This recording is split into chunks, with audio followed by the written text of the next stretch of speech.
بسم اللہ الرحمن الرحیم۔ السلام علیکم جی۔ گزشتہ دنوں میں نے ایک روایت کے اوپر ایک ویڈیو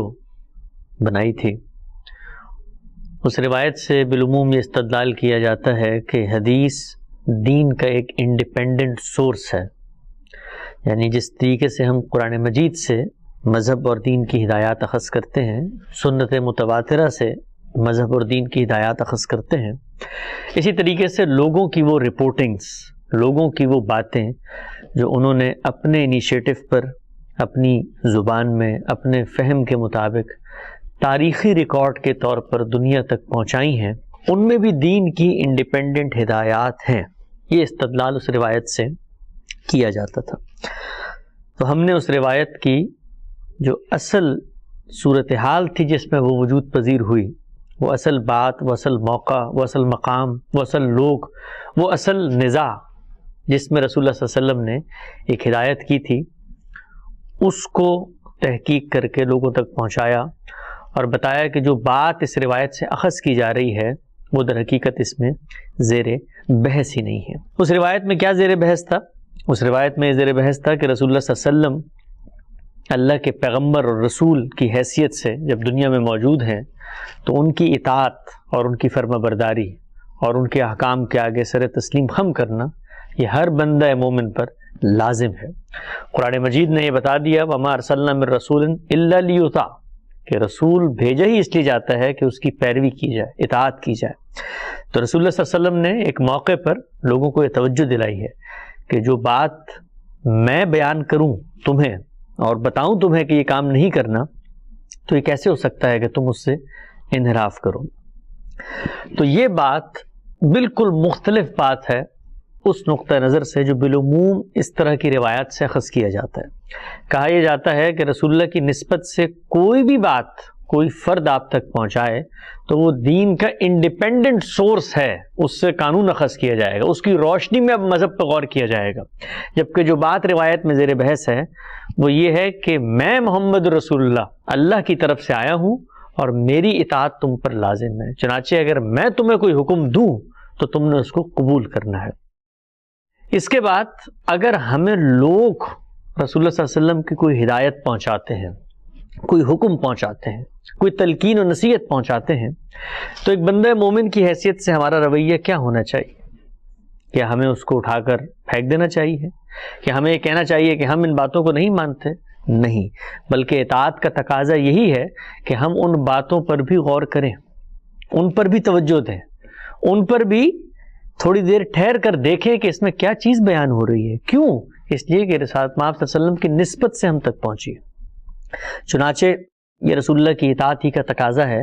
کہ جب آپ کی نسبت سے کوئی بات یعنی کوئی حدیث آپ تک پہنچے تو اس کے بعد ٹھہر کر توقف کر کے یہ دیکھا جائے کہ اس میں دین کی، یاد رہے دین کی، یعنی یہ دین نہیں ہے، اصلاً دین کے انڈیپینڈنٹ سورسز الگ سے موجود ہیں اور وہ خود رسالت مآب صلی اللہ علیہ وسلم نے جاری فرمائے ہیں۔ آپ ہی کی ذات ہے جس سے دین ہمیں ملتا ہے۔ اس دنیا میں دین کا تنہا ماخذ، دین کا انڈیپینڈنٹ سورس وہ رسول اللہ صلی اللہ علیہ وسلم کی ذات ہے۔ اس ذات نے ہمیں قرآن و سنت کی صورت میں مذہب دیا ہے۔ یہ باتیں لوگوں نے آپ سے سن کے ہم تک پہنچائی ہیں، چنانچہ اب اطاعت کا تقاضا یہ کہ ہم ان باتوں کو سنیں گے، ان پر غور کریں گے اور یہ جاننے کی کوشش کریں گے کہ جو اصل دین تھا قرآن اور سنت میں، اس کی کون سی ہدایت کو رسول اللہ بیان کر رہے ہیں، کون سی ہدایت پر رسول اللہ صلی اللہ علیہ وسلم عمل کر رہے ہیں، گویا ان کی روشنی میں ہم ان لوگوں کی رپورٹنگز کا جائزہ لیں گے۔ تو غامدی صاحب نے یہی بات اپنی کتاب میں بھی بیان کی ہے۔ میں وہ مختصر سا حصہ پڑھ دیتا ہوں اور اس کے بعد اس اصل سوال کی طرف آتا ہوں جو ہماری روایت کی ویڈیو پہ لوگوں نے اٹھایا تھا۔ ہم سب لکھتے ہیں کہ دین لا ریب انہی دو صورتوں میں ہے، ان کے علاوہ کوئی چیز دین ہے نہ اسے دین قرار دیا جا سکتا، یعنی دین قرآن و سنت ہی کی صورت میں ہم تک پہنچا ہے۔ رسول اللہ صلی اللہ علیہ وسلم کے قول و فعل اور تقریر و تصویب کے اخبار احاد جنہیں بالعموم حدیث کہا جاتا ہے، ان کے بارے میں یہ حقیقت ناقابل تردید ہے کہ ان کی تبلیغ و حفاظت کے لیے آپ نے کبھی کوئی اہتمام نہیں کیا۔ یعنی رسول اللہ صلی اللہ علیہ وسلم نے جس طریقے سے قرآن مجید کے بارے میں یہ اہتمام کیا، اس کو لکھوایا، جمع کیا، پھر اس کو پڑھا، دہرایا، پھر اس کے حفاظ تیار ہوئے، پھر اس سے پوری امت نے وہ قرآن سیکھا اور آگے پہنچایا۔ یہی معاملہ سنت متواترہ کا ہے۔ آپ نے نماز پڑھی، آپ نے روزہ رکھا، آپ نے حج کیا، پوری دنیا نے دیکھا، نسل در نسل منتقل ہوئی۔ لیکن کیا یہی اہتمام اپنی ان باتوں کے بارے میں بھی کیا جو لوگوں نے بیان کی؟ تو غامدی صاحب کہتے ہیں کہ آپ نے کبھی کوئی اہتمام نہیں کیا، بلکہ سننے اور دیکھنے والوں کے لیے چھوڑ دیا کہ چاہیں تو انہیں آگے پہنچائیں اور چاہیں تو نہ پہنچائیں۔ اس لیے دین میں ان سے کوئی عقیدہ و عمل کا اضافہ نہیں ہوتا۔ دین سے متعلق جو چیزیں ان میں آتی ہیں وہ در حقیقت قرآن و سنت میں محصور اسی دین کی تفہیم و تبیین اور اس پر عمل کے لیے نبی صلی اللہ علیہ وسلم کا اسوہ حسنہ ہے۔ اس کے بعد غامدی صاحب لکھتے ہیں کہ اس دائرے کے اندر البتہ اس کی حجت ہر اس شخص پر قائم ہو جاتی ہے جو اس کی صحت پر مطمئن ہو، یعنی جو دائرہ دین نے متعین کیا ہے قرآن و سنت کی صورت میں، اس سے ریلیونٹ کسی چیز کی وضاحت، کسی چیز پر عمل کا نمونہ، کسی چیز کو کھول کر بیان کرنا، کسی چیز کے اطلاقات کو نمایاں کر دینا، یہ چیزیں جو دین سے متعلق ہے اگر حدیثوں میں بھی آتی ہیں تو غامدی صاحب لکھتے ہیں کہ اس کی حجت ہر اس شخص پر قائم ہو جاتی ہے جو اس کی صحت پر مطمئن ہو۔ یعنی صحت پر مطمئن ہو جانے کے بعد رسول اللہ صلی اللہ علیہ وسلم کے قول و فعل یا تقریر و تصریف کی حیثیت سے اسے قبول کر لیتا ہے۔ اس سے انحراف پھر اس کے لیے جائز نہیں رہتا، بلکہ ضروری ہو جاتا ہے کہ آپ کا کوئی حکم یا فیصلہ اگر اس میں بیان کیا گیا ہے تو اس کے سامنے سر تسلیم خم کرتے۔ کیا مطلب؟ مطلب یہ کہ اگر کسی حدیث میں ہمیں دین سے متعلق کوئی ہدایت ملتی ہے اور ہم مطمئن ہو جاتے ہیں، ہمارا اطمینان علمی بھی ہوگا، عقلی بھی ہوگا، اس لیے کہ رسالت مآب صلی اللہ علیہ وسلم نے ہمارے سامنے یہ بات نہیں کی، ہمیں تو لوگوں نے بیان کی ہے، تو ہم تحقیق کر کے اس نتیجے پہ پہنچیں گے کہ اس کی نسبت آپ صلی اللہ علیہ وسلم سے ثابت بھی ہے، اور پھر یہ دیکھیں گے کہ وہ جو اصل دین ہے اس کے کون سے پہلو کو رسول اللہ صلی اللہ علیہ وسلم یہاں پر واضح کرنے ہیں۔ چنانچہ یہی وجہ ہے کہ غامدی صاحب نے اپنی کتاب میزان میں 1200 سے زائد احادیث کو جگہ دی ہے۔ وہ جگہ جو ہے وہ دین کے انڈیپینڈنٹ سورس کی حیثیت سے نہیں دی، بلکہ یہ بتایا ہے کہ اصل دین کی موجودگی میں لوگ یہ بیان کر رہے ہیں کہ رسول اللہ صلی اللہ علیہ وسلم نے اس پر کیسے عمل کیا۔ تو ہماری جو ویڈیو تھی اس پر لوگوں نے بنیادی طور پہ 3 سوالات اٹھائے تھے۔ پہلا سوال یہ تھا کہ غامدی صاحب اس ضمن میں کیا رائے رکھتے ہیں کہ اگر کوئی حدیث آپ کے سامنے آ جاتی ہے اور آپ اس پر مطمئن ہو جاتے ہیں، یعنی اس کی تحقیق ہو جاتی ہے، سندن بھی ٹھیک ہے، اور یہ اطمینان بھی ہو جاتا ہے کہ دین کی اصل ہدایت جو قرآن و سنت میں موجود ہے، تو پھر کیا کیا جائے گا؟ تو اس پر میں نے یہ آپ کو غامدی صاحب کا موقف پڑھ کے سنایا۔ ان کی کتاب میزان میں یہ موجود ہے کہ اس کے بعد اس کی حجت ہر اس شخص پہ قائم ہو جائے گی، اس لیے کہ اطاعت کا یہی تقاضا ہے کہ اگر مجھ تک یہ بات پہنچے کہ رسول اللہ صلی اللہ علیہ وسلم نے یہ فیصلہ کیا ہے تو یہ کیسے ہو سکتا ہے کہ میں اس سے انحراف کروں۔ دوسرا سوال ہماری ویڈیو پہ جو لوگوں نے پوچھا تھا وہ سوال یہ تھا کہ یہ بات تو ٹھیک ہے